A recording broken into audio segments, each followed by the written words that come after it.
So hey guys, welcome to another Warframe video, and today I want to show you another build for Broberon Prime. Now this will obviously work on the normal Broberon as well, but it's just going to require more forma. Now this build, or the three variations of the build that I came up with, focuses on the armor stripping portion of Reckoning, because if an enemy is standing on hallowed ground and you cast Reckoning, it will strip away a portion of their armor. And the reason why I have three different versions of this setup is because I know I tend to go more towards efficient build, so I'm always willing to sacrifice a bit of power strength, power range or power duration to get as much efficiency as possible. And I know a lot of people don't like that because even though the builds are efficient, so you can spam the abilities a lot more often, they're not as effective as they could be. So instead of either just doing the build I would like or trying to Frankenstein together a build that would please as many people as possible, I'm going to show you all three versions of the build that I came up with, and we're going to go through them from the most efficient one to the most effective one.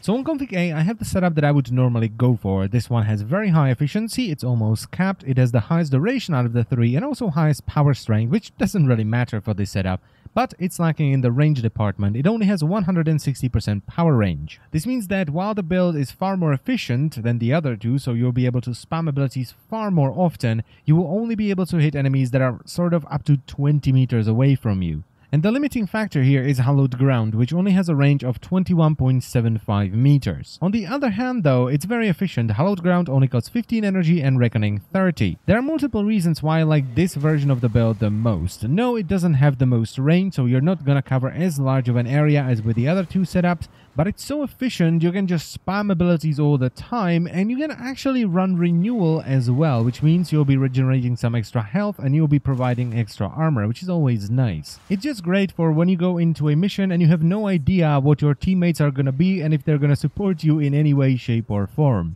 And if you decide to not use renewal, you'll be able to kind of sustain your own energy via the Xenoritic Focus School and random energy ore pickups. Then on config B, I have sort of an in-between setup which has a lower duration and efficiency, but it has much more range. The power strength is also 9% lower, but that doesn't matter because as long as you have more than 170%, you're going to strip away all the enemy armor with 2 Reckoning casts. Now with this setup, abilities are far more expensive. Hallowed Ground is going to cost you 27 energy and Reckoning 55. Which means that a full combo is going to cost you 137 energy, which is quite a bit. And I almost forgot, you're also going to lose 4 seconds on Hallowed Ground because it went down from 16.5 to 12.5. But in return, the radius of Hallowed Ground has increased by more than 5 meters and the range of Reckoning has gone up by almost 7 meters. This setup is still okay to run solo, or if you're going into a party where you have no idea if you're going to get any energy from your teammates whatsoever.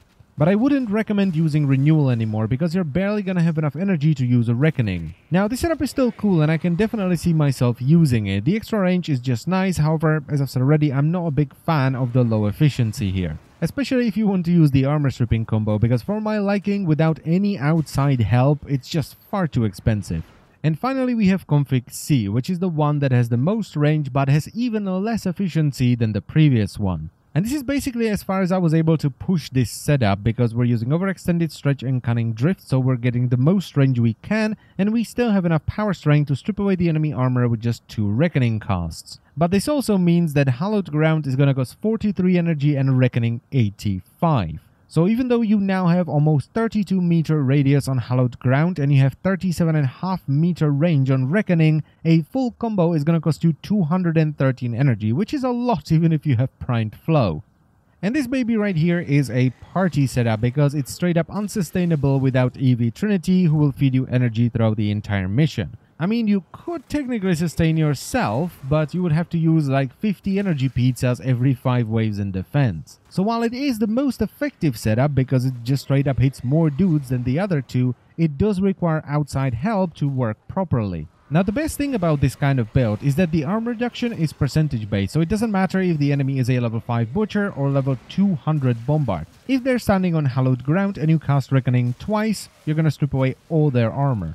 And this is incredibly strong, especially with the way armor scales in this game, because units like Bombards, for example, get more and more armor as they go up in levels. But this setup is not just useful versus the Grenier, it's amazing versus Corpus Bursas if you pair it up with Smite.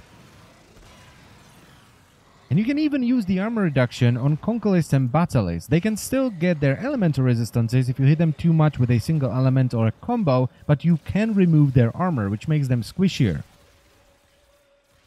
It even works on Sargas Rook, who is technically immune to abilities, which is great because you can make him squishier in something like an assassination sortie, where he is a massive pain in the ass to kill.